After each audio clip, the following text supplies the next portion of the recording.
Hey guys, ChillIP here, and yes, I have not been posting as much as I usually do, and you can partially blame this game right here for it. Yes, I have been playing so much of The Division. The game has taken so much of my time, I can't even believe it.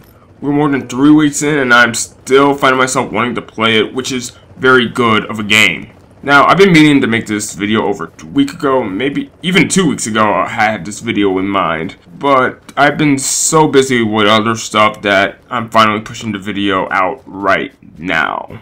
And you know, with that time, I was able to develop new thoughts about the game that wouldn't have made it on this video if I made the video like when I originally wanted to make it. Now, overall, I love this game. I think it's an amazing game to play, especially if you have friends to play it with. It's a very good co-op experience. Now, even though it's a Tom Clancy game, I was still surprised at how tactical the game can be.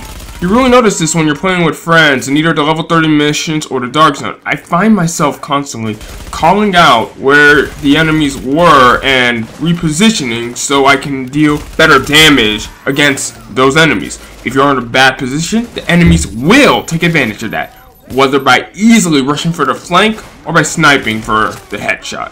Gunfights actually take time and consideration to win, something that I feel that has been missing from most modern day shooters.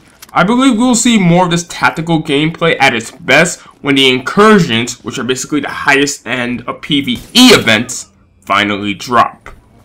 Another thing about this game is that it has been receiving a lot of comparisons to Destiny. In fact, a lot of Destiny players were drawn to this game due to the similarities. That's exactly where I came from. I played a lot of Destiny, and I was immediately drawn to The Division.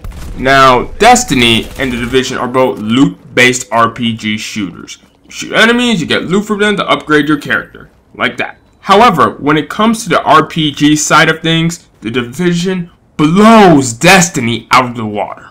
In Destiny, the armor revolves around 3 basic stats, which all were pretty much cooldowns. They all reduce your cooldown. Plus, you know, some perks that, you know, do also help reduce cooldowns, some increase ammo, upgrade rate, stuff like that. Now in The Division, it is so much deeper. While the gear does also, you know, revolve around 3 basic stats, just like Destiny, those stats have more impact on your character as opposed to the stats in Destiny. And on top of those 3 basic stats, there are many more stats and bonuses that can be applied to your gear that also greatly impact your character. Bonuses like increased weapon damage for certain types of weapons, increased power for certain skill, and increased chances of finding better loot. With different pieces of gear having different stats and bonuses, I see the reason to have different sets of gear for different scenarios, something that I never felt the need to do in Destiny. The weapons, on the other hand, are similar to Destiny in terms of basic stats. However, you can mod your weapons in The Division with different attachments, which do alter stats and offer bonuses to the weapon. You can alter the damage, the stability, the critical hit chance, etc. Even with your gear, there are mods that you can put on it that give it even more stats and bonuses. Now, being level 30 means I have reached the end game, which I have to say actually might be the weakest part of this game at this moment. I know with updates they will improve the end game. Now, the main goal of the end game is to pretty much grind for better and better gear. The best ways for doing that are doing the dailies for the Phoenix credits, which are basically the main currency of the end game to purchase high-end items. There are the challenge mode missions, which have a decent chance of dropping high-end loot. And there is the Dark Zone, where named enemies have a chance of dropping high-end loot. You could potentially kill an agent that is carrying high-end loot. And there are vendors that actually sell these high-end loot for Dark Zone credits. I'm not going to go into too much detail about the dailies, other than you complete them, you earn Phoenix credits. The loot you get in the dailies, the hard dailies that is, it's not that great for endgame. Now, challenge mode missions are much harder forms of the story missions. Very harder forms. They have a much better chance at dropping high-end loot. It's not like you're going to get high-end loot left and right. It's not that easy, but you will definitely get a drop if you play these missions. However, if you just reach level 30, you will not stand a chance against these enemies in the mission. These enemies requires very good high-end gear as well as precise teamwork. If you don't have good enough gear nor a good team, expect to have a really bad time playing these challenge missions. Luckily, there is a pretty easy way to get high-end items before being able to do these challenge missions. Those Phoenix credits, well, you can spend them in a special gear vendor in the tech one that unlocks after you reach level 30. You can spend those credits on various items, including blueprints for high-end weapons and gear. I see the special gear vendor as a vendor prepping you for end game content. Okay, now back on topic. We talked about the Phoenix credits. We talked about the challenge mode missions. Now we talk about the third way I said you can earn high-end loot. The Dark Zone. Yes, the Dark Zone, as you know, is the hybrid PvE, PvP space in the game. Now for being the PvP part of the game, not much PvP goes on.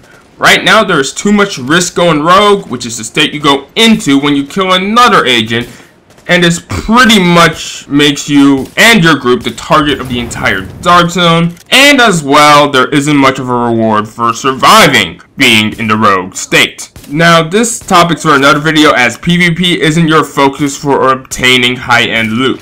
PvE is. Within the Dark Zone, there are several named bosses that have a considerably good chance at dropping high-end loot. The higher level named bosses, which you find the more north you go into the Dark Zone, have a higher chance at dropping better high-end loot.